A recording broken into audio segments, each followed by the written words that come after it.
Hello students, welcome back to मेरा अपना school. कैसे हैं बेटा आप लोग? सब खैरियत से होंगे और खुशबाश होंगे यकीनन। चलिए हम शुरू करते हैं। स्केलर्स एंड वेक्टर जो चैप्टर हम शुरू कर चुके थे उसकी कंप्लीट थ्योरी को हमने पढ़ लिया है और अब बारी आती है न्यूमेरिकल्स के एतबार से और उन एक्सरसाइज प्रॉब्लम्स को लेकर हम डिस्कशन करने वाले हैं जिनको लेकर बाज़ औक़ात बच्चे इतने कॉन्फिडेंट नहीं होते क्योंकि उसमें कॉन्सेप्ट अच्छे नहीं होते। तो इंशाल्लाह related to individual topic which we have discussed on throughout chapter और इस पर हम इंशाल्लाह बात करेंगे।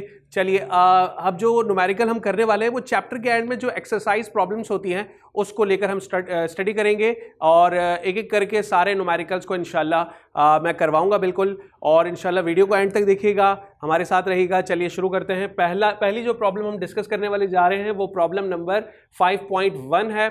अच्छा, पहले से पढ़ लेते हैं और पढ़ने के बाद समझते हैं कि इसमें हमें करना क्या होगा। Draw the representative lines.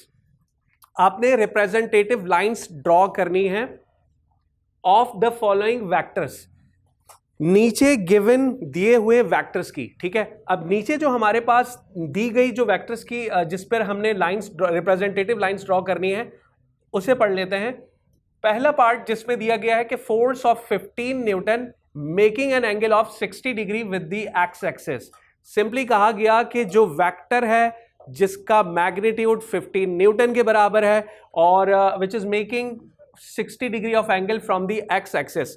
अब ये एक लाइन हमें ड्रॉ करनी होगी जो वेक्टर फॉर्म में है। एग्जैक्टली पहले थोड़ा सा एक बात आप लोगों को बताता चलूं, हमने पढ़ा था कि हम वेक्टर्स को ऐड कर सकते हैं और जो मेथड्स हमारे पास होते हैं वेक्टर्स को ऐड करने के वो हम सिंपली अलजेब्रिक तरीकों से हम ऐड नहीं करते। वेक्टर्स को ऐड करने के लिए कुछ खास स्पेसिफिक मेथड डिज़ाइन किए गए हैं जिस पर हम ऑलरेडी डिस्कस करके आ चुके हैं और वो मेथड हमारे पास क्या होंगे? हेड टू टेल रूल उसमें से एक मेथड है। दूसरा law of triangular method of addition भी हमने डिस्कस किया था कि हम किस तरह से किसी भी वेक्टर को उसके कंपोनेंट्स के अंदर रिजॉल्व करते हैं और फिर उसे by head to tail rule कैसे ऐड किया जाता है। तो स्पेसिफिक जो असल मेथड है हमारे पास जिसको हम सबसे ज़्यादा यूज़ करने वाले हैं वो हमारे पास होगा हेड टू टेल रूल।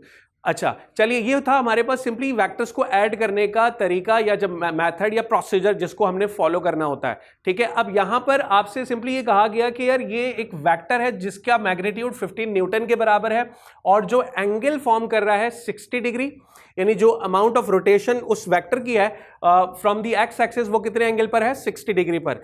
तो इसे हमने एक लाइन की फॉर्म में रिप्रेजेंट करना है, उसे एक रिप्रेजेंटेटिव लाइन की फॉर्म में हमें उसे दिखाना है। कैसे करेंगे इसे? अच्छा, यहां पर ये प्रोटेक्टर जिसे हम डी कहते हैं ज्योमेट्री बॉक्स में आप लोगों के पास होता है एग्जैक्टली और बहुत छोटी क्लासेस में हम इसे देखते हुए आते हैं, इसकी हाउनो भी किसी हद तक हमें होती है और यहां पर हम इस पर भी थोड़ी सी बात कर लेंगे और एग्जैक्टली इसकी हेल्प से ही हम रिप्रेजेंटेटिव लाइंस को ड्रॉ करेंगे। तो इसलिए मुझे लगा कि यार इसकी डायग्राम यहां पर बनाना जरूरी है तो मैंने ये बना दिया। इंशाल्लाह इसकी हेल्प से इंशाल्लाह हम अपनी रिप्रेजेंटेटिव लाइंस को ड्रॉ करेंगे। साथ में इसके ये मेजरिंग स्केल आपको दिख रहा है और इस स्केल में आपने जो मैग्नीट्यूड होगा किसी भी वेक्टर का उस मैग्नीट्यूड को जो है ना आपने उस लाइन को आपने ड्रॉ करना होगा थ्रू बाय दिस स्केल। ठीक है, और फिजिकली भी मेरे पास स्केल मौजूद है जिसकी मदद से हम इंशाल्लाह इस गिवन वेक्टर्स की रिप्रेजेंटेटिव लाइन को ड्रॉ करेंगे। चलिए स्टार्ट करते हैं। जैसे हम समझकर आ चुके हैं कि हमें पहले पार्ट के अंदर 15 न्यूटन की एक लाइन ड्रॉ करनी है और जो कितने एंगल बना रही होगी? 60 डिग्री के एंगल पर होगी फ्रॉम द एक्स एक्सिस। तो इसका मतलब ये होगा कि पहले मुझे कार्टेशियन कोऑर्डिनेट सिस्टम बनाना होगा जिसे हम वाई एक्सिस और एक्स एक्सिस के अंदर रखते हैं। तो ये आपके पास सिंपली स्केल की हम हेल्प ले लेते हैं ताकि जो लाइन हम ड्रॉ करें वो एकदम स्ट्रेट हो और अगर स्ट्रेट होगी नीट एंड क्लीन वर्क होगा तो एग्जैक्टली वो फिर आप लोगों को समझने में भी आसानी रहेगी। तो ये देखें आपके पास सिंपली एक वाई एक्सिस में ड्रॉ कर रहा हूं। ठीक है, ये हमारे पास वाई एक्सिस है और यहां इस तरह हॉरिजॉन्टल एक्सिस जो हमारे पास होता है वो एक्स एक्सिस होता है। तो ये आपका एक्स एक्सिस आ गया। ठीक है, और यहां हम इसे साथ में लिख भी लेते हैं कि ये हमारे पास जो वाई एक्सिस है वो आपके पास ये मौजूद है। तो यहां पर आपने शो कर लिया ये आपका वाई एक्सिस हो गया और ये आपका एक्स एक्सिस आ गया। ठीक है, अच्छा, अब जैसे आपको कहा गया कि भाई 15 न्यूटन की लाइन ड्रॉ करनी है और 60 डिग्री एंगल फॉर्म करें। अब यहां प्रोटेक्टर यानी डी पर आप गौर करें तो आपको एंगल दिखाई दे रहे होंगे। अगर हम एंटी क्लॉकवाइज जाते हैं, एंटी क्लॉकवाइज का मतलब ये होता है कि जैसे वॉच रोटेट कर रही होती है, उसका जो कांटा घूम रहा होता है वो अगर क्लॉक की डायरेक्शन को हम रेफर करते हैं। एग्जाम्पल के तौर पे जब जिस डायरेक्शन में हमारी क्लॉक मूव करती है उस डायरेक्शन में अगर हम चलेंगे तो हम क्लॉकवाइज डायरेक्शन कहते हैं। अगर उसकी अगेंस्ट यानी अपोजिट डायरेक्शन पर हम जाते हैं तो उसे हम एंटी क्लॉकवाइज डायरेक्शन कहते हैं। तो यहां पर अगर क्लॉकवाइज डायरेक्शन पर देखा जाए तो यहां आपको दिखाई दे रहा होगा 160 डिग्री और यहां इस एंड पर ये होगा 180 डिग्री। ठीक है, तो 180 डिग्री से हम 170, देन 160, 150, 140, 130, 120, 110 और फिर 190 डिग्री मैंने यहां पर शो कर लिया। इस तरह से ये पूरा आपका 0 डिग्री तक पूरा क्लॉकवाइज डायरेक्शन पर आपको सारी डिग्रीज थीटा की जो सारी वैल्यूज हैं डिग्रीज के अंदर वो यहां शो हो रही हैं। अगर इसके अंदर इंटरनली जो स्केल आपको दिख रहा है वहां पर आप प्रोटेक्टर डी पर अगर गौर करेंगे तो इंटरनल स्केल पर आपके पास जो है ना क्लॉकवाइज डायरेक्शन में 0 से शुरू होता है। यानी क्लॉकवाइज डायरेक्शन के अंदर अगर देखा जाए जैसे ये बाहर जो कि आउटर स्केल था उसमें 180 से शुरू हो रहा था और यहां इनर स्केल के अंदर हम देख रहे होते हैं कि ये 10 डिग्री से शुरू होता है, यानी 0, देन फिर 10 डिग्री, 20, 30, 40, 50 और इस तरह थ्रू आउट यहां पर आने के बाद ये आ जाता है 180 डिग्री के अंदर।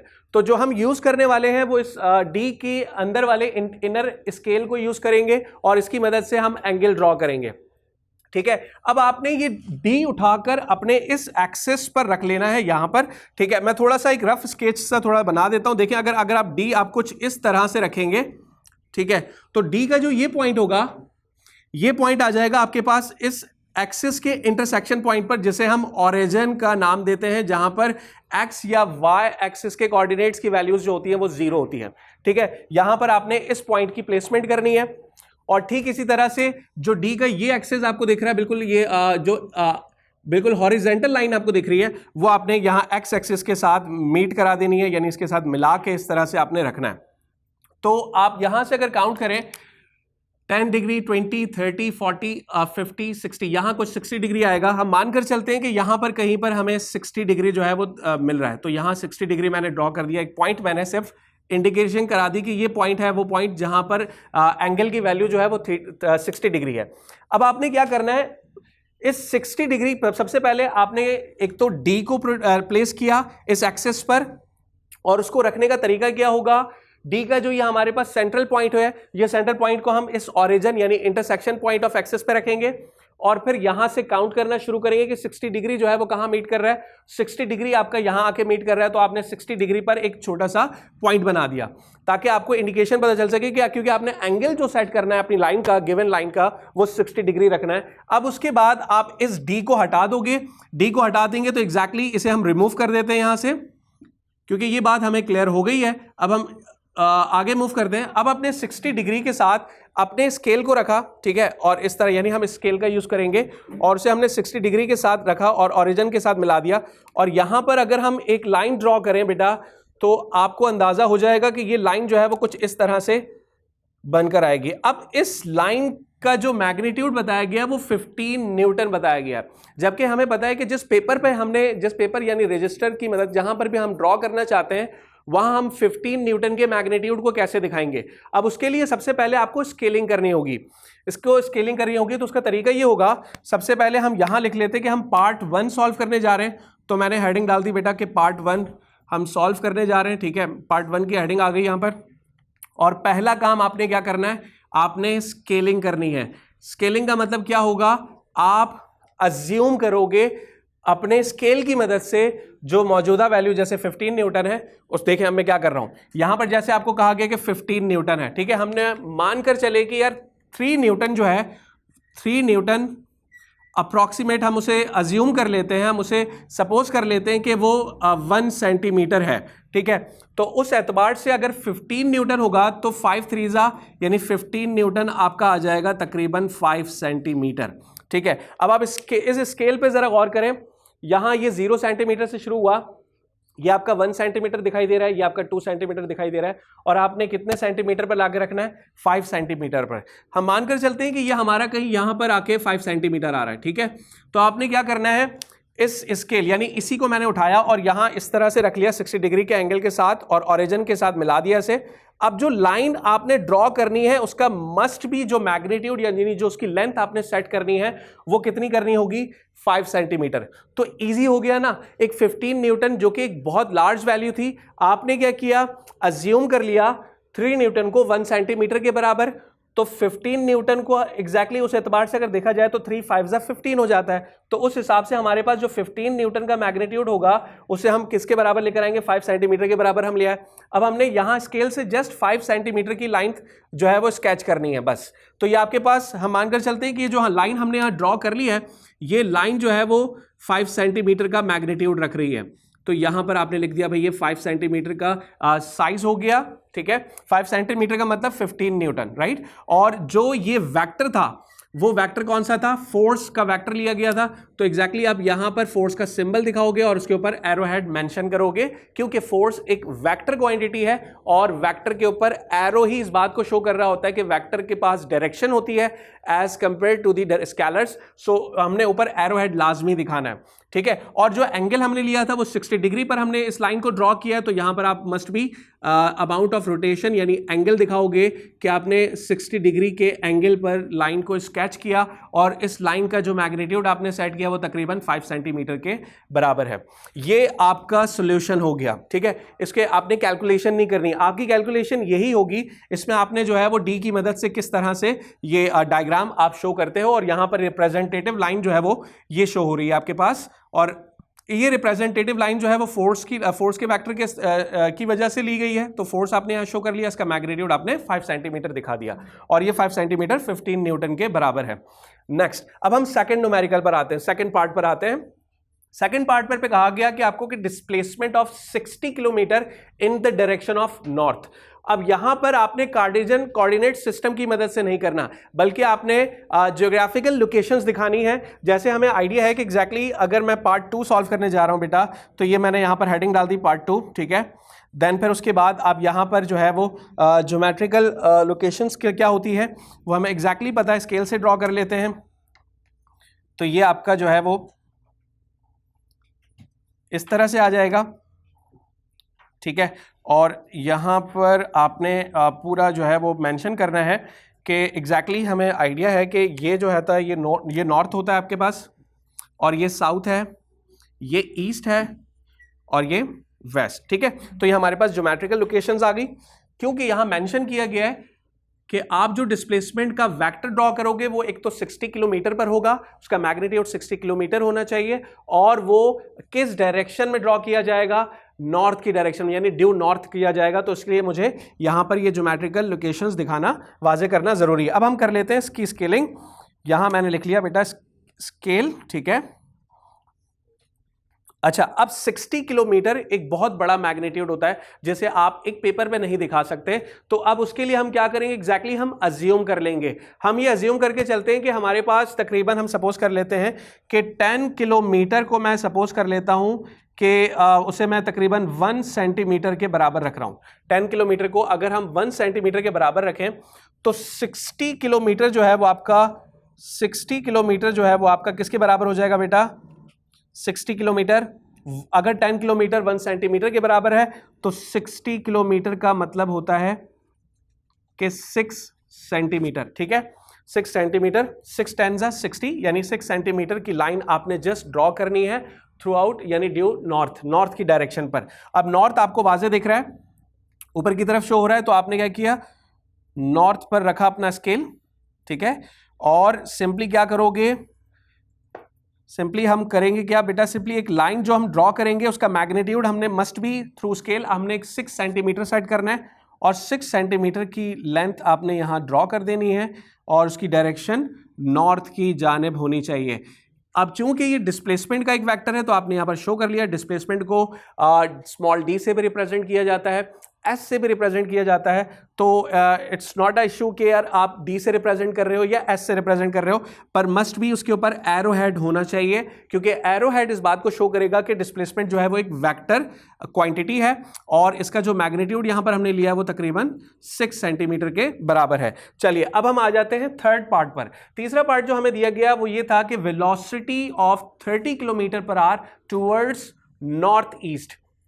अच्छा, यहां पर अब आप सोच रहे होंगे एग्जैक्टली कि नॉर्थ ईस्ट, यानी ये दो बातें कर दी गई और आपको ये बता दिया गया कि 30 किलोमीटर जो है वो आपके पास आपने रखना है। तो अब आप क्या करोगे, देखो ज्योमेट्रिकल लोकेशंस हमें यहां पर वाज़े क्लियर हो रही हैं कि यार ये होता है हमारे पास नॉर्थ, ये होता है साउथ और ये ईस्ट होता है, ये वेस्ट होता है। अब क्योंकि पार्ट 3 करने जा रहे हैं, यहां पर हमें इतना मार्जिन नहीं है, हम इसको यहां पर सॉल्व कर लेते हैं। यहां मैं सिंपली एक लाइन ड्रॉ कर रहा हूं, ठीक है, एक पोर्शन बन जाएगा। पार्ट 3 को हम यहां सॉल्व करने वाले हैं एग्जैक्टली। तो ये आपके पास पार्ट 3 आ गया। अब पहला काम हमेशा से क्या रहा, हम स्केल करते हैं एग्जैक्टली 30 किलोमीटर पर आवर एक बहुत बड़ा साइज होता है, एक बहुत ज़्यादा बड़ी वैल्यू होती है। अब उसे एग्जैक्टली हम अज्यूम करेंगे, अपने स्केल के मदे मुताबिक सेट करेंगे कि हम उसे यहाँ इस पेपर या अपने पास आप लोग रजिस्टर के पेपर पर उसे नोट डाउन कर सको। तो अब 30 किलोमीटर को आप क्या करोगे, हम अज्यूम करके चलते हैं कि हमारे पास जो 3 किलोमीटर है, 3 किलोमीटर, ठीक है। अब इस 3 किलोमीटर को मैं सिंपली दिखा रहा हूं कि यार ये 3 किलोमीटर 1 सेंटीमीटर के अगर बराबर हो। अब चूंकि हमें 30 किलोमीटर दिखाना है तो 3 को सिंपली हम क्या करेंगे, 30 किलोमीटर हमारे पास बराबर हो जाएगा 10 सेंटीमीटर के। और ये भी आप यहां पर वेरीफाई कर सकते हो, देखो 3 10 30 हो जाता है, तो इसका मतलब 30 किलोमीटर जो है वो आपके स्केल के पॉइंट ऑफ व्यू से, अब आपने इसको अज्यूम कर लिया कि आपका 3 किलोमीटर 1 सेंटीमीटर के बराबर है, तो 30 किलोमीटर जो है वो किसके बराबर हो जाएगा, 10 सेंटीमीटर के बराबर हो जाएगा। अच्छा, अब हम बात कर लेते हैं कि नॉर्थ और ईस्ट की। सिंपली सबसे पहले आप क्या करोगे, सिंपली आप सबसे पहले ये करोगे, ज्योमेट्रिकल लोकेशंस आप दिखाओगे, ये आपके पास नॉर्थ साउथ ईस्ट वेस्ट, तो ये हमारे पास आ गया नॉर्थ, ठीक है, और ये साउथ हो गया, ये ईस्ट हो गया और ये वेस्ट हो गया। साथ साथ ये आपको याद हो जाने चाहिए अगर नहीं याद, ठीक है। अब आपने क्या करना है, 30 किलोमीटर हमारे पास 10 सेंटीमीटर, तो सिंपली हमारे पास मैग्नीट्यूड जो हमने ड्रॉ करना है, जो लाइन हम रिप्रेजेंटेटिव लाइन हम बनाएंगे उसका साइज हम सेट करेंगे 10 सेंटीमीटर के बराबर। डायरेक्शन हमें क्या सेट करनी होगी, याद रखिएगा जो आपको बाद में दिया गया, यानी ईस्ट की बात बाद में की गई है, तो आप ईस्ट से चलना शुरू करोगे और टूवर्ड्स नॉर्थ आओगे, ठीक है, और यहां कोई एंगल डिफाइन नहीं है, तो इसका मतलब यह हुआ कि कंप्लीट ईस्ट टू नॉर्थ का जो एंगल होता है वो 90 डिग्री होता है, तो इसके हाफ यानी मिड एंगल क्या हो जाएगा, 45 डिग्री हो जाएगा। तो हमने 45 डिग्री के एंगल पर ईस्ट से नॉर्थ की जानिब आना है और लाइन ड्रॉ करनी है जिसका मैग्नीट्यूड हम सेट करेंगे 10 सेंटीमीटर के बराबर, ठीक है। तो ये आपके पास सिंपली वेलोसिटी का एक वेक्टर आ गया, ठीक है, वेलोसिटी का एक वेक्टर आ गया और इस वेलोसिटी का जो मैग्नीट्यूड है वो 10 सेंटीमीटर है। 10 centimetre means 30 kilometre per hour, 30 kilometre per hour, ठीक है। और यहां पर जो एंगल हमने रखा है वो 45 डिग्री रखा है, ठीक है। अच्छा, ये सब चीजें बहुत अच्छे से क्लैरिफाई होनी चाहिए क्योंकि यहां पर वेक्टर्स के अंदर हमने रिप्रेजेंटेटिव लाइंस की मदद से ही वेक्टर्स को ऐड करना होता है। चलिए अब जल्दी से इसका स्क्रीनशॉट ले लें, या चाहें तो वीडियो के दौरान आप पॉज करके भी साथ साथ अपने पास रजिस्टर पर अपनी कॉपीज के अंदर ये थ्रू, जब तक आप लोग खुद नहीं लिखेंगे, खुद नहीं ड्रॉ करेंगे, इसकी प्रैक्टिस अच्छी रखेंगे, तब जाकर आप लोगों को ये चीज़ें ज़्यादा बेहतर अंदाज में समझ में आएगी। उम्मीद है बेटा आप लोगों को ये लेक्चर क्लियर हो गया होगा, समझ में आ चुका होगा। चलिए इंशाल्लाह बहुत जल्द मुलाकात करेंगे, हम एक नेक्स्ट आने वाले न्यूमेरिकल पे बात करेंगे और तब तक के लिए अपना बहुत सारा ख्याल रखिएगा। थैंक यू सो मच, अल्लाह हाफ़िज़।